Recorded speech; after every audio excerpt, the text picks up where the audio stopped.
This is a fantastic Planet Coaster 2 Park Submission Spotlight by Lyric. Rustic Falls is a great place to be. It is so relaxing and wonderful. It's a water park in Planet Coaster 2, and it's the channel's first official Planet Coaster 2 Park Spotlight submission.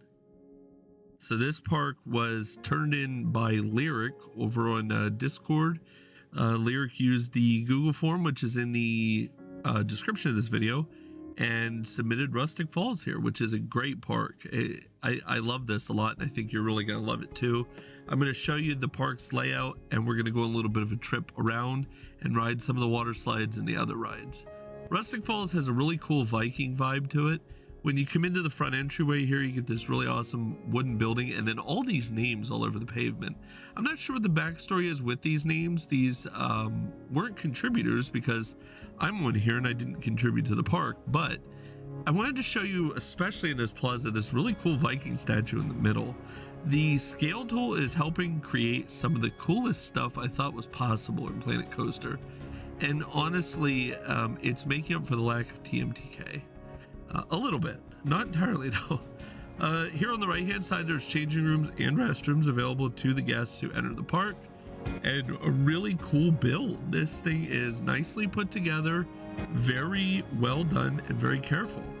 So we're going to go to the left of the statue because our name's over there on the pavement, and I think that's a sign of which way to go. And as you'll be able to tell throughout the video, it wasn't a bad choice. There's guest services and everything to the left here.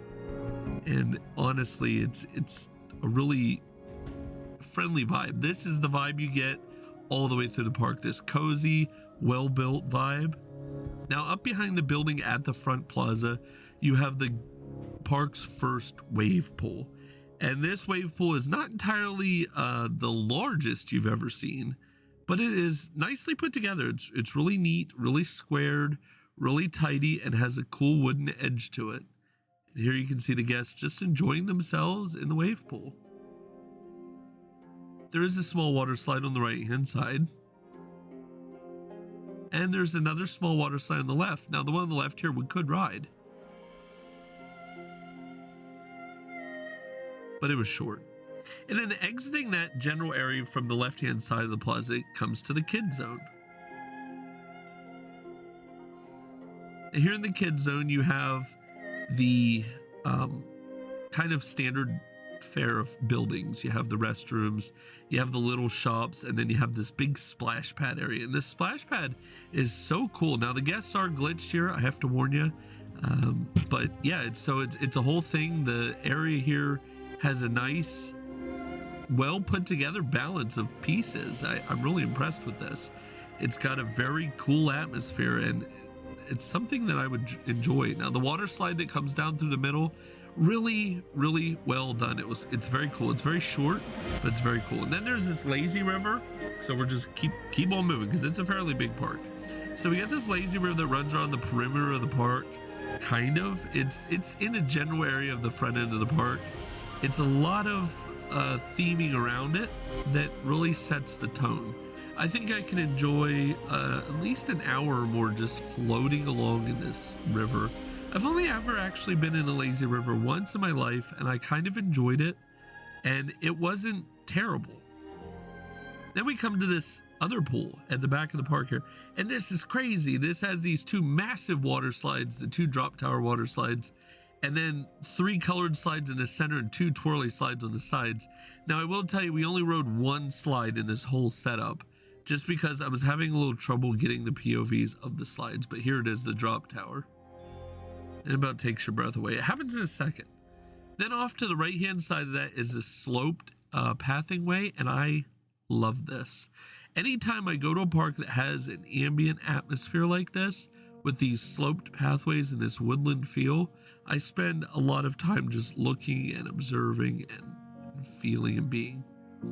And then beyond that is this blue slide. Now I apologize to Lyric ahead of time, I don't have the names of all the slides down pat, but you have to admit there are quite a few of them for me to learn. But this thing is just awesome. There's 4 of them. Some were in testing mode and some weren't, and again it had to do more with the glitch that the guests have with the slides. Frontier's done a really good job trying to patch things up, but they haven't done the best with everything. There's a lot that's still glitchy and messed up.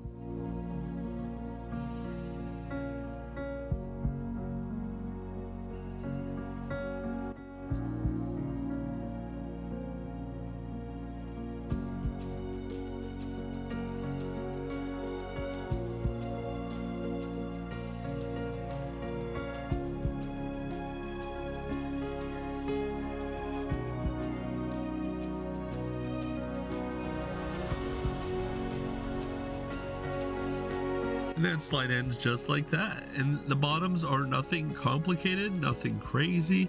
That's how this whole park is. It's nothing complicated or crazy. But then you have things like the statues in the background, which are really, really awesome. I can't tell if they're in-game statues and they're just sized differently or not. I'm not familiar with every piece in the game yet. But here's another pool, which is just near this water coaster. And I think you're going to agree, this water coaster is absolutely 10 out of 10. It's just fantastic. It's a really cool thing, but you can see how that water slide just towered over. And then you have Sword and Shield, which is a restaurant over here. And here's the backside of Sword and Shield Cafe. There is an upper balcony part to Sword and Shield, which I didn't want to show you going into it, but here's what it looks like coming out of it on the top. Right next to this water coaster, you get this fantastic view. But Expedition Splash is the water coaster, and here we go for a ride, and I turned it to nighttime because I feel like it sets the tone a little bit better for the ride.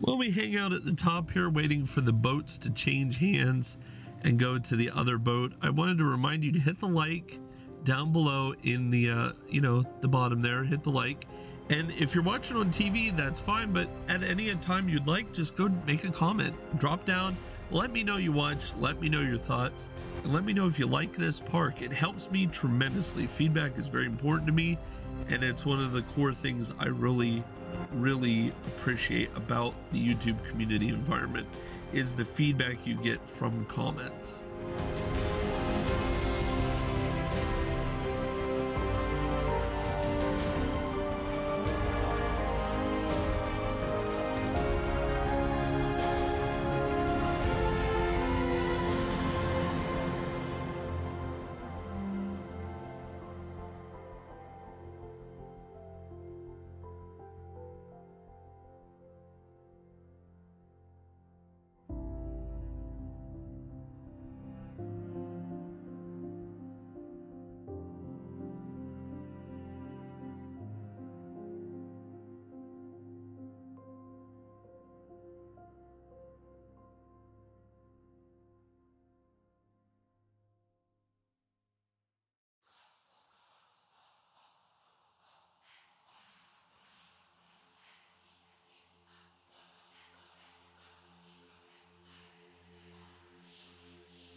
One of my favorite endings to a ride. It's just beautiful, and it sets this wonderful tone for the area. Just this great swampy kind of wetlands vibe.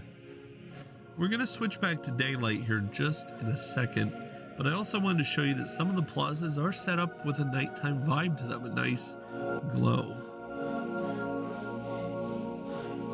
There we go. That's much better, though. Being back in the daylight is going to work a lot more in our favor.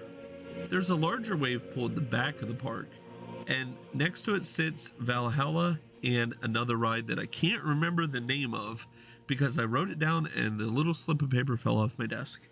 So we're just going to go with the black and white tornado slide. It has a Viking name, I'm sure, and Lyric will drop into the comments. And I'm actually probably going to try to bookmark all the POVs over time with the YouTube video anyway. A lot of enthusiasm from the guests there. And here's the red slide on the other side of that tower, right next to the big wave pool.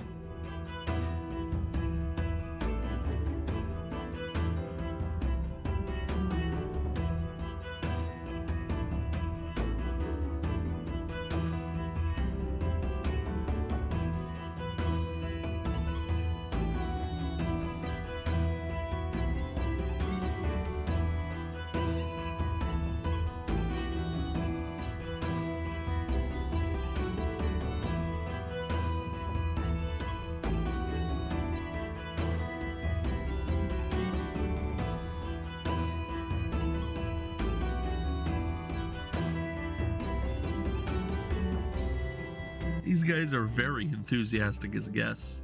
But here's an exterior shot of this red slide, Valhalla. I really love this slide. It's beautiful and it fits the landscape so well. But if we keep moving around the park, we come to this really awesome ride.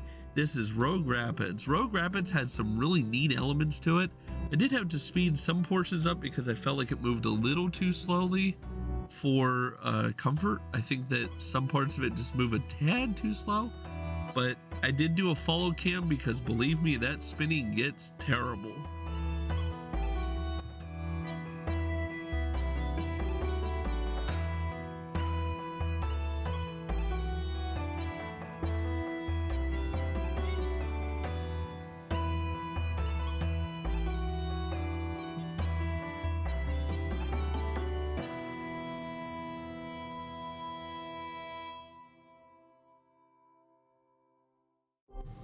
Well, we're coming down this ride here. I want to hear you guys' thoughts in the comments on the recent Frontier tactics towards updates and a DLC. I know there's been a lot of blowback from the community, and although I don't have much of an opinion one way or another on it, I have bought the DLC and I have bought the deluxe version of the game because I am a content creator and I'd like to have all my options available to me. However, that's from a business perspective. If I were looking at this from a personal perspective, I'd be pretty upset over some of the baseline price changes and things like that. But Frontier, if you're by any chance, if you're watching this video or someone happens to send it to you or you're listening in any way, please make things right and go back before the end of the year and make some patches to the game. This would be a really cool gift to give everybody and would really restore a lot of faith that players have lost in the game due to all the bugs and the defects. But I want you to, like I said, go to the comments and I want you to kind of express how you feel about those bugs, defects, the DLC. That's going to be our topic of conversation in the comments. I figured I'd start introducing that. Even in the spotlight videos here is some kind of topic of conversation, because as you've noticed now we've got one spotlight here, and chances are I'm going to get another spotlight or two out of this. Someone's going to be inspired to want to send their park. I'm looking at you. If you feel like sending your park, go ahead and send it to me. I'd love to spotlight it. But that being said, some of the bugs have even come out in this game. It's in this spotlight. I've had to actually edit out little moments where there's some annoyances, and those things are now impacting, your ability to show a complete or nice game. They are subtle. They're so situational specific. I had gotten into a conversation with some folks I think yesterday about how a lot of the bugs were situationally specific. If they bothered you, they bothered you because they were in your way when you were trying to do something very specific. But moving on here, we go over to Valkyrie's Leap, which is a series of red slides over here, and they're very fast and very wild. I did one in test cam mode here, and it's over before we even get going. There goes. So that red slide area left behind, we have one little section left, and that's this area over here. It's the back side. It's actually the right when you come in the park. Remember I said we go left or right? This is the right-hand side coming back towards the entrance statue and all that. Some eateries, the entrance to the lazy river. I did not partake in the lazy river for a POV. That would make a very boring POV. There's two different kinds of things that you can showcase for people, and that's some rides it's about the feeling, and some rides it's about the visual, and the visual is really all that counts on YouTube until someday when you can add motion simulation to a YouTube video. But until then,